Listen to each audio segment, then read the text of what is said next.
રોજ બંને આરોપીઓને 27 તારીખ સુધીના મતલબ 7 દિવસના જે નામદાર કોર્ટે પોલીસ કસ્ટડી રિમાન્ડ આપેલા છે, જેમાં બંને આરોપીઓને સાથે રાખીને ખરેખર બનાવ કઈ રીતે બનેલો છે તેમજ જે આરોપી મેહુલનો જે મોબાઈલ છે આગમાં જે જલી ગયેલાનું જણાવે છે, તો એ કબજે કરવા માટેની કાર્યવાહી ચાલી રહી છે.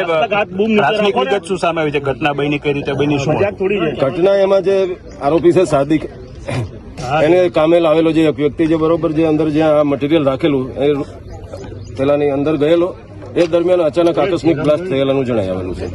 હાલમાં તો ફાઇનલ કારણ તો જે એફએસએલ રિપોર્ટ આવ્યા બાદ જ જાણવું પડશે. સાહેબ, રમીલા અને સાદિક અને આ ત્રણેય કઈ રીતે કોન્ટેક્ટ? માતા પુત્ર તો હતા, પણ આ ત્રીજો વ્યક્તિ છે એ કઈ રીતે સંપર્ક? જે રમીલા અને જે મેહુલ છે બંને મહાદીકરો છે.